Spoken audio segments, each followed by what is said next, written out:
بسم الله الرحمن الرحيم.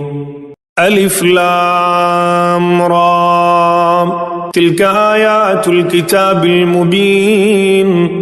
إنا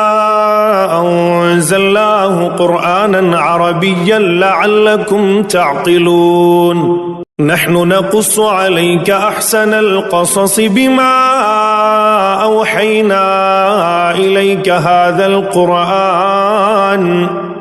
القرآن وإن كنت من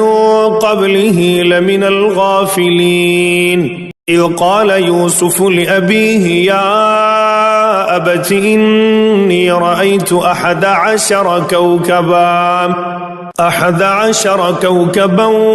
والشمس والقمر رأيتهم لي ساجدين. قال يا بني لا تقصص رؤياك على إخوتك فيكيدوا لك كيدا إن الشيطان للإنسان عدو مبين. وكذلك يجتبيك ربك ويعلمك من تأويل الأحاديث ويتم نعمته عليك وعلى آل يعقوب كما أتمها على أبويك من قبل إبراهيم وإسحاق إن ربك عليم حكيم. لقد كان في يوسف وإخوته آيات للسائلين إذ قالوا ليوسف وأخوه أحب إلى أبينا منا ونحن عصبة إن أبانا لفي ضلال مبين. اقتلوا يوسف أو اطرحوه أرضا يخل لكم وجه أبيكم وتكونوا من بعده قوما صالحين. قال قائل منهم لا تقتلوا يوسف وألقوه في غيابة الجب يلتقطه بعض السيارة إن كنتم فاعلين. قالوا يا أبانا ما لك لا تأمنا على يوسف وإنا له لناصحون. أرسله معنا غدا يرتع ويلعب وإنا له لحافظون. قال إني ليحزنني أن تذهبوا به وأخاف أن يأكله الذئب وأنتم عنه غافلون. قالوا لئن أكله الذئب ونحن عصبة إنا إذا لخاسرون. فلما ذهبوا به وأجمعوا أن يجعلوه في غيابة الجب وأوحينا إليه لتنبئنهم بأمرهم هذا وهم لا يشعرون. وجاءوا أباهم عشاء يبكون. قالوا يا أبانا إنا ذهبنا نستبق وتركنا يوسف عند متاعنا فأكله الذئب وما أنت بمؤمن لنا ولو كنا صادقين. وجاءوا على قميصه بدم كذب قال بل سولت لكم أنفسكم أمرا فصبر جميل والله المستعان على ما تصفون. وجاءت سيارة فأرسلوا واردهم فأدلى دلوه قال يا بشرى هذا غلام وأسروه بضاعة والله عليم بما يعملون. وشروه بثمن بخس دراهم معدودة وكانوا فيه من الزاهدين. وقال الذي اشتراه من مصر لامرأته أكرمي مثواه عسى أن ينفعنا أو نتخذه ولدا وكذلك مكنا ليوسف في الأرض ولنعلمه من تأويل الأحاديث والله غالب على أمره ولكن أكثر الناس لا يعلمون. ولما بلغ أشده آتيناه حكما وعلما وكذلك نجزي المحسنين. وراودته التي هو في بيتها عن نفسه وغلقت الأبواب وقالت هيت لك قال معاذ الله إنه ربي أحسن مثواي إنه لا يفلح الظالمون. ولقد همت به وهم بها لولا أن رأى برهان ربه كذلك لنصرف عنه السوء والفحشاء إنه من عبادنا المخلصين. واستبق الباب وقدت قميصه من دبر وألف يا سيدها لدى الباب قالت ما جزاء من أراد بأهلك سوءا إلا أن يسجن أو عذاب أليم. قال هي راودتني عن نفسي وشهد شاهد من أهلها إن كان قميصه قد من قبل فصدقت وهو من الكاذبين وإن كان قميصه قد من دبر فكذبت وهو من الصادقين. فلما رأى قميصه قد من دبر قال إنه من كيدكن إن كيدكن عظيم. يوسف أعرض عن هذا واستغفري لذنبك إنك كنت من الخاطئين. وقال نسوة في المدينة امرأة العزيز تراود فتاها عن نفسه قد شغفها حبا إنا لنراها في ضلال مبين. فلما سمعت بمكرهن أرسلت إليهن وأعتدت لهن متكأ وآتت كل واحدة منهن سكينا وقالت اخرج عليهن فلما رأينه أكبرنه وقطعن أيديهن وقلن حاش لله ما هذا بشرا إن هذا إلا ملك كريم. قالت فذلكن الذي لمتنني فيه ولقد راودته عن نفسه فاستعصم ولئن لم يفعل ما آمره ليسجنن وليكون من الصاغرين. قال رب السجن أحب إلي مما يدعونني إليه وإلا تصرف عني كيدهن أصب إليهن وأكن من الجاهلين. فاستجاب له ربه فصرف عنه كيدهن إنه هو السميع العليم. ثم بدا لهم من بعد ما رأوا الآيات ليسجننه حتى حين. ودخل معه السجن فتيان قال أحدهما إني أراني أعصر خمرا وقال الآخر إني أراني أحمل فوق رأسي خبزا تأكل الطير منه نبئنا بتأويله إنا نراك من المحسنين. قال لا يأتيكما طعام ترزقانه إلا نبأتكما بتأويله قبل أن يأتيكما ذلكما مما علمني ربي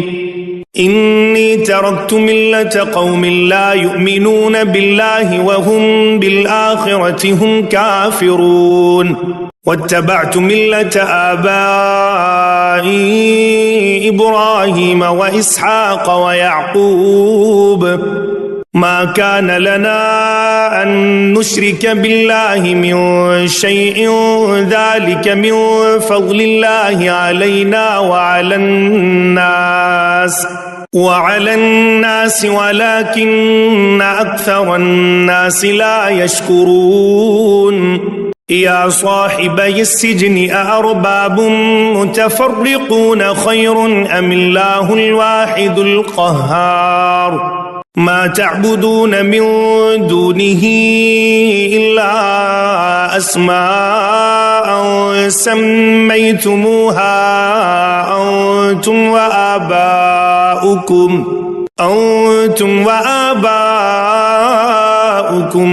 ما أنزل الله بها من سلطان إن الحكم إلا لله أمر أن لا تعبدوا إلا إياه ذلك الدين القيم ولكن أكثر الناس لا يعلمون يا صاحبي السجن أما أحدكما فيسقي ربه خمرا وأما الآخر فيصلب فتأكل الطير من رأسه قضي الأمر الذي فيه تستفتيان وقال للذي ظن أنه ناج منهما اذكرني عند ربك فأنساه الشيطان ذكر ربه فلبث في السجن بضع سنين وقال الملك إني أرى 7 بقرات سمان يأكلهن 7 عجاف و7 سنبلات خضر وأخر يابسات يا أيها الملأ أفتوني في رؤياي إن كنتم للرؤيا تعبرون قالوا أضغاث أحلام وما نحن بتأويل الأحلام بعالمين وقال الذي نجا منهما وادكر بعد أمة أنا أنبئكم بتأويله فأرسلون يوسف أيها الصديق أفتنا في 7 بقرات سمان يأكلهن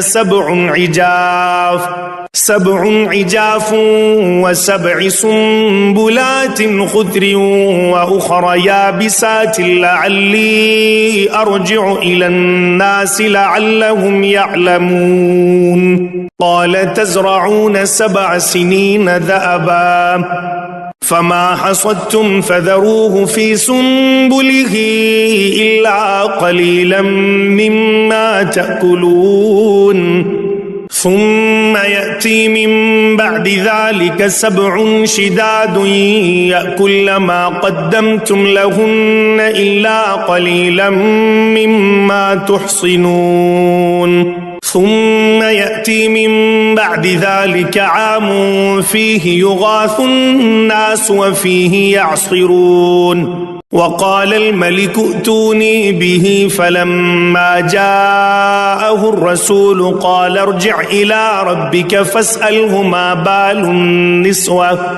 بال النسوة اللاتي قطعن أيديهن إن ربي بكيدهن عليم قال ما خطبكن إذ راوتن يوسف عن نفسه قلن حاش لله ما علمنا عليه من سوء قالت امرأة العزيز الآن حصحص الحق أنا راودته عن نفسه وإنه لمن الصادقين ذلك ليعلم أني لم أخنه بالغيب وأن الله لا يهدي كيد الخائنين وما أبرئ نفسي إن النفس لأمارة بالسوء إلا ما رحم ربي إن ربي غفور رحيم وقال الملك ائتوني به أستخلصه لنفسي فلما كلمه قال إنك اليوم لدينا مكين أمين قال اجعلني على خزائن الأرض إني حفيظ عليم وكذلك مكنا ليوسف في الأرض يتبوأ منها حيث يشاء نصيب برحمتنا من نشاء ولا نضيع أجر المحسنين ولأجر الآخرة خير للذين آمنوا وكانوا يتقون وجاء إخوة يوسف فدخلوا عليه فعرفهم وهم له منكرون ولما جهزهم بجهازهم قال ائتوني بأخ لكم من أبيكم ألا ترون أني أوفي الكيل وأنا خير المنزلين فإن لم تأتوني به فلا كيل لكم عندي ولا تقربون قالوا سنراود عنه أباه وإنا لفاعلون وقال لفتيانه جعلوا بضاعتهم في رحالهم لعلهم يعرفونها إذا انقلبوا إلى أهلهم لعلهم يرجعون فلما رجعوا إلى أبيهم قالوا يا أبانا منع منا الكيل فأرسل معنا أخانا نكتل وإنا له لحافظون قال هل آمنكم عليه إلا كما أمنتكم على أخيه من قبل فالله خير حافظا وهو أرحم الراحمين ولما فتحوا متاعهم وجدوا بضاعتهم ردت إليهم قالوا يا أبانا ما نبغي هذه بضاعتنا ردت إلينا ونمير أهلنا ونحفظ أخانا ونزداد كيل بعير ذلك كيل يسير قال لن أرسله معكم حتى تؤتون موثقا من الله لتأتونني به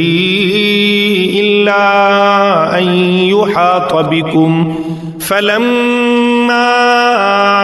آتوه موثقهم قال الله على ما نقول وكيل وقال يا بني لا تدخلوا من باب واحد وادخلوا من أبواب متفرقة وما أغني عنكم من الله من شيء إن الحكم إلا لله عليه توكلت وعليه فليتوكل المتوكلون ولما دخلوا من حيث أمرهم أبوهم ما كان يغني عنهم من الله من شيء إلا حاجة في نفس يعقوب قضاها وإنه لذو علم لما علمناه ولكن أكثر الناس لا يعلمون ولما دخلوا على يوسف آوى إليه أخاه قال إني أنا أخوك فلا تبتئس بما كانوا يعملون فلما جهزهم بجهازهم جعل السقاية في رحل أخيه ثم أذن مؤذن أيتها العير إنكم لسارقون قالوا وأقبلوا عليهم ماذا تفقدون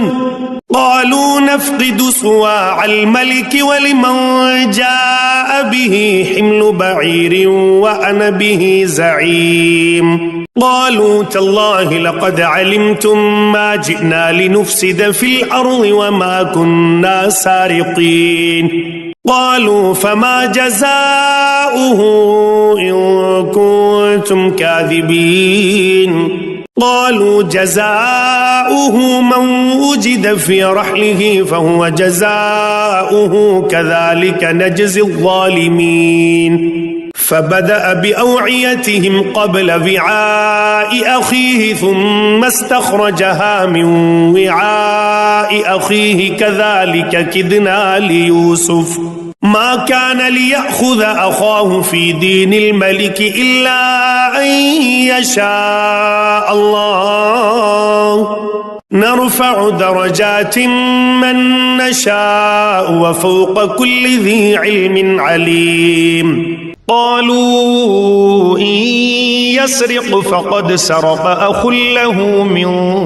قبل فأسرها يوسف في نفسه ولم يبدها لهم قال أنتم شر مكانا والله أعلم بما تصفون قالوا يا أيها العزيز إن له أبا شيخا كبيرا فخذ أحدنا مكانه إنا نراك من المحسنين قال معاذ الله أن نأخذ إلا من وجدنا متاعنا عنده إنا إذا لظالمون فلما استيئسوا منه خلصوا نجيا قال كبيرهم ألم تعلموا أن أباكم قد أخذ عليكم موثقا من الله ومن قبل ما فرطتم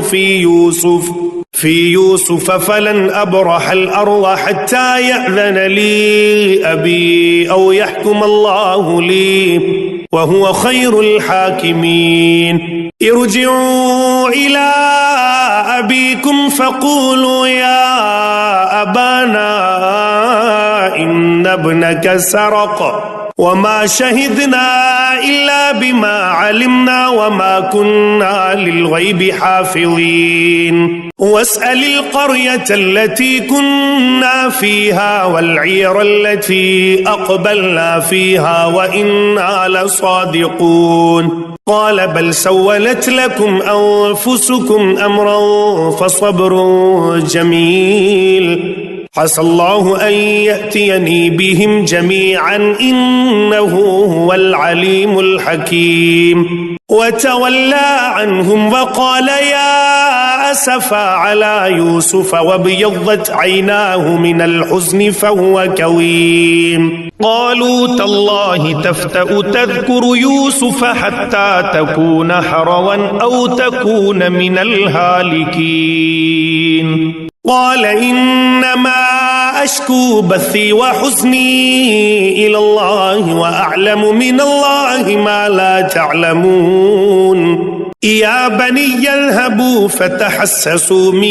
يوسف وأخيه ولا تيأسوا من روح الله إنه لا ييأس من روح الله إلا القوم الكافرون فلما دخلوا عليه قالوا يا أيها العزيز مسنا وأهلنا الضر وجئنا ببضاعة مزجاة فأوف لنا الكيل وتصدق علينا إن الله يجزي المتصدقين قال هل علمتم ما فعلتم بيوسف وأخيه إذ أنتم جاهلون قالوا أئنك لأنت يوسف قال أنا يوسف وهذا أخي قد من الله علينا إنه من يتق ويصبر فإن الله لا يضيع أجر المحسنين قالوا تالله لقد آثرك الله علينا وإن كنا لخاطئين قال لا تثريب عليكم اليوم يغفر الله لكم وهو أرحم الراحمين اذهبوا بقميصي هذا فألقوه على وجه أبي يأت بصيرا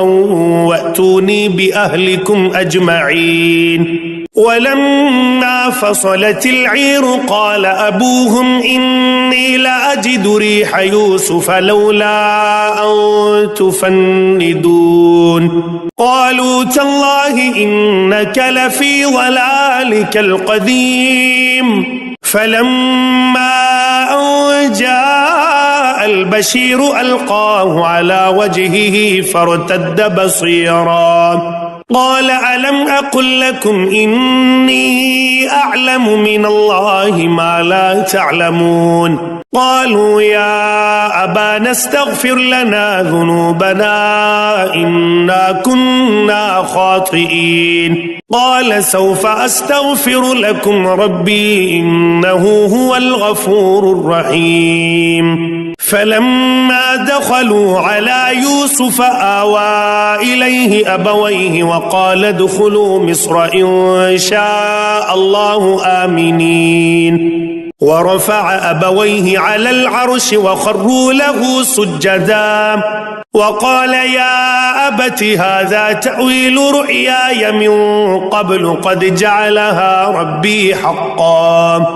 وقد أحسن بي إذ أخرجني من السجن وجاء بكم من البدو ومن بعد أن نزغ الشيطان بيني وبين إخوتي إن ربي لطيف لما يشاء إنه هو العليم الحكيم رب قد آتيتني من الملك وعلمتني من تأويل الأحاديث فاطر السماوات والأرض أنت وليي في الدنيا والآخرة توفني مسلما وألحقني بالصالحين ذلك من أنباء الغيب نوحيه إليك وما كنت لديهم إذ أجمعوا أمرهم وهم يمكرون وما أكثر الناس ولو حرصت بمؤمنين وما تسألهم عليه من أجر إن هو إلا ذكر للعالمين وكأي من آية في السماوات والأرض يمرون عليها وهم عنها معرضون وما يؤمن أكثرهم بالله إلا وهم مشركون أفأمنوا أن تأتيهم غاشية من عذاب الله أو تأتيهم الساعة بغتة وهم لا يشعرون قل هذه سبيلي أدعو إلى الله على بصيرة أنا ومن اتبعني وسبحان الله وما أنا من المشركين وما أرسلنا من قبلك إلا رجالا نوحي إليهم من أهل القرى أفلم يسيروا في الأرض فينظروا كيف كان عاقبة الذين من قبلهم ولدار الآخرة خير للذين اتقوا أفلا تعقلون حتى إذا استيأس الرسل وظنوا أنهم قد كذبوا جاءهم نصرنا فنجي من نشاء ولا يرد بأسنا عن القوم المجرمين لقد كان في قصصهم عبرة لأولي الألباب ما كان حديثا يفترى ولكن تصديق الذي بين يديه وتفصيل كل شيء وهدى ورحمة لقوم يؤمنون